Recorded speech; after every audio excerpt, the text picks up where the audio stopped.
course, the international tournaments are edging closer. Of course, we know a lot about Euro 2020, but what about Copa America? Of course, that's also the same time as Euro 2020. Who's going to go through? Who's going to win? We'll take a little look next.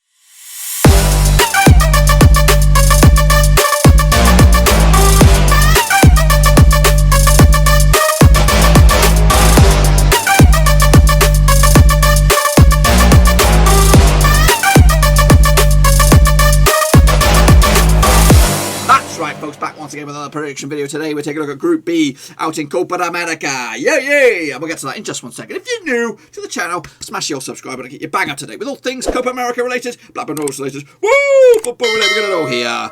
Under one Ruski. That's right. I am excited for the Euros, but I'm also excited for the Copa America. Why wouldn't you be when you see the likes of Neymar, Messi, Suarez, Cavani, some of the world's best attackers on display in one tournament? I'm looking forward to seeing that. Hopefully you guys are too. And if you're not, well, just come join me anyway. Check out the links in the description on Twitter, Twitch, Facebook, and of course Patreon. And a big shout out to those patrons for supporting the channel. Today we're going to take a look at Group B, which will hopefully kind of give us a bit of an indication as to who will go through to the knockout stages. They are my early door picks. I should have made these a long time ago, but you know, I don't know. It just got a little bit complicated with a lot of time, a lot of things going on in the world. But anyway, let's get cracking and have a little look at the teams that of course will make up Group B. Of course, initially, way back when this tournament was announced, it was supposed to have 12 teams with 2 guest nations. The other guest nation, one guest nation was in Group A, that was Australia. The other guest nation was supposed to be in this group, and it was meant to be Qatar. So initially, it was supposed to have 6 teams all in all in each group, which would have been 12, which would have made this a little bit more competitive. Of course, we are looking at a 5-nation group. That's the one I was trying to get around there, with 4 of the teams making through to the quarterfinals. So it's kind of, you know, you can probably afford to lose a couple of games in this and still make it through to the next round. So it is less competitive at the group stages, but it will get spicy as, of course, the tournament gets on. And then a little bit of extra spice. Of course, Lionel Messi is yet to win anything of any international calibre, so this could be one of his last chances to be. He's already considered, maybe he's already retired once from the international scene, as a bit of a unhappy kid, spitting his toys out from the pram or whatever you want to call it. But this could be a chance for them to maybe get a bit of glory. But anyway, that's of course yesterday's Group A. We're talking about Neymar and boys in Group A. So kick it all off. Of course, it is hosted by Colombia and Argentina, and Colombia are the hosts in this group. This is the North Zone, I believe. Of course, so starting with Colombia, where are they currently ranked? They are ranked 15th in the world right now. They were once ranked 3rd, of course, managed by Ronaldo Rodueda. The captain is Radamel Falcao, of course, a decent player. Of course, they've got James Rodriguez, of course, another superstar standout for Colombia, and I do expect them to do very, very well, not only in this group, and of course maybe in the latter stages. So Colombia will be there, of course. Also alongside them will of course be Brazil, will probably be the favourites. Of course, I should have given the odds on this one. But anyway, heading into this, the captain is Thiago Silva, of course, on the books at Chelsea these days. The head coach is Tite. Of course, they've been multiple winners of Copa America in the past as well. So they'll be looking to make it another trophy to their very, very heavy cabinet as well. So Brazil alongside Venezuela, currently ranked 3rd in the world as well. Alongside them, they have Venezuela. That's right, managed by Jose Peseiro. The captain is Thomas Rincon. Of course, Solomon Rondon is your top goal scorer, and I'm sure he'll be there this season as well. Currently ranked 30th in the world, one of the lowest ranked nations. Currently, the highest was 25th back in 2019. So they'll be expected to be one of the major strugglers. Alongside them is Ecuador. In fact, they're actually probably the lowest ranked, 53rd in the world right here, right now. Currently ranked, that was back in April 2021. They were once ranked as high as 10th. Of course, their captain is Ener Valencia, of course, with Gustavo Olafario, the head coach these days for La Tri. That's right. And of course, they will also be one of the teams probably expected to struggle. Alongside them, they have Peru. That's right. Ricardo Garcia, or Gareca, is your manager. Pablo Guerrero is a capitano, and he'll be the record goal scorer as well. Currently ranked 27th in the world, once ranked as high as 10th back in 2017. Again, yeah, it is quite tight. I think there's a bit of a divide here when you look at the two teams that are expected to run away with it, Colombia and probably Brazil. But of course, that competition for those other 2 spots between Venezuela, Ecuador and Peru will be quite a tussle.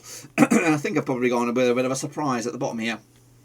So let's get cracking and have a look at the opening matches then, shall we? Taking place, it'll be Brazil up against Venezuela in Medellin, out in Colombia, of course. I do expect Brazil to dominate these early matches, of course, get a bit of momentum going. And of course, I think they'll open up with a 3-0 win over Venezuela to, of course, put them in a bit of a question mark just to see if they can go through. Meanwhile, same day, in fact, on the 15th of June, over in Barranquilla, will be Colombia up against Ecuador. Technically, match number 4. I think the other Group A will kick off prior to this, and again I think Colombia will be a dominating force in this one with the 2-0 win over Ecuador to get themselves up and moving with a clean sheet, and of course the big fat victory as well. International number 2, of course, as you can see, one team does have a day off each match day, and in this regard it will be Ecuador.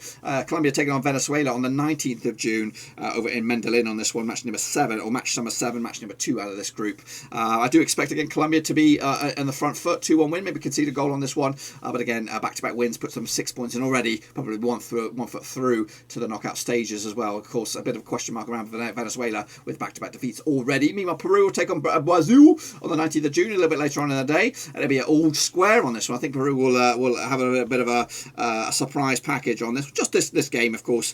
This will take place in the Estadio Olímpico Pascual Guerrero out in Cali. That's right, with 1-1 draw in the end. International number 3, of course, Colombia will take on Peru. It'll be 3 wins on the spin, just 1 goal conceded as well, and of course should be in command for this group with that win, with the 2-0 win over Peru. Same match day, Brazil having the day off this time around on the 22nd of June.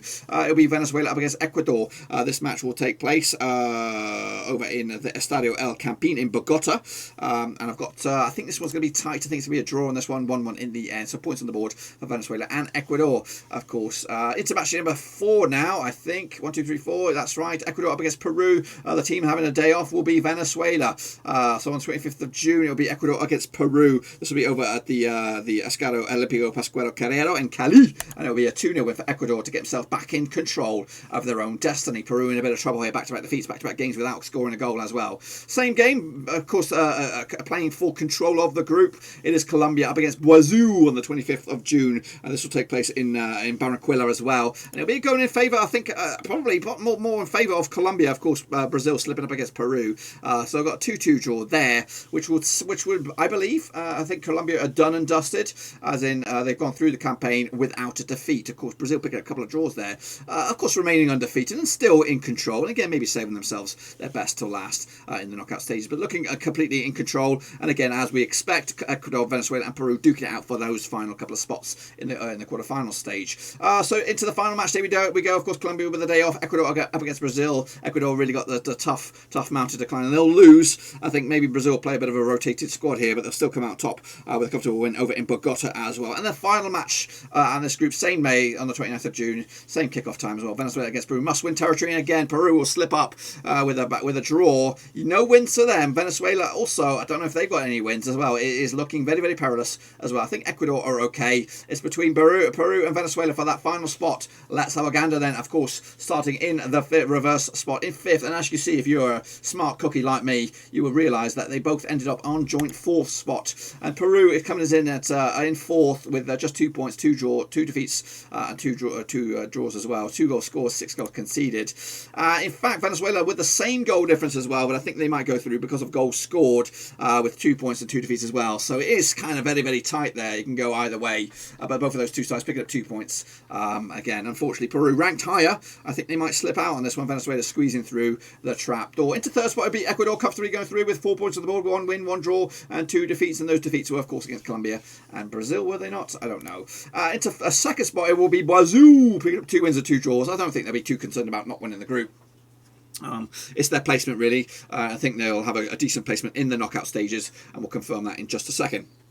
And of course, top billing will go to the champions, of course, nearly 100%. Just the one blip. That one blip was against Brazil, picking up 3 wins. Of course, the home advantage will prove to be significant in this, I feel. Again, I don't know about the supporters, how many supporters will be in. I'm sure there'll be some. I just don't know how many. And again, I'll be there, I'll be watching. I won't be there, but I'll be watching. I'll be excited about this. I'll be looking forward to definitely the knockout stages. Speaking of knockout stages, of course, take a look at this right here. And also Colombia, Brazil, Ecuador and Venezuela will go through to those illustrious quarterfinals. So let's talk about that right here and now. So this is the plan, how it all breaks down into those knockout stages. We'll have, of course, 8 teams from the original 10 narrowed down to to this, and of course it'll work out to this. Now, if I do my maths right and I do my placement right, this is how, of course, the quarterfinals will look. Of course, you have to watch the other video to know who those other teams are, but if you know your badges, you'll know who's gone through, unless these guys are proving a little bit tricky. But anyway, check out the other group A, to find out who those other teams are. But this is it. This is the quarterfinals, and tomorrow we'll take a look at those quarterfinals all the way through to the final, and I'll give you my prediction as to who will be champions at the end of this Copa America. That's it, boys and girls. I am looking forward to it. Hopefully you guys are too. Again, it is covered on the BBC, so you might have to stick the old toothpicks in your eyes to watch it. It'll be late kickoffs for you guys, but it might be worth a treat. It's the summer of football, boys. It's the summer of football, and hopefully you can join me watching the games too. Also, check out the links down below on Twitter, Twitch, Facebook, and of course Patreon if you want to support the channel in another way. That's the best place to do it. Also, check out the Discord. It's wide open, free to enter, and of course we can talk about this and of course other stuff as of course the tournaments get ever closer. That's it, my friends. Be sure to give the video some love and smash the old thumbs up, smash the old subscribe. We'll be back for some more Copa America tomorrow with of course the knockouts, but until then, I'm out.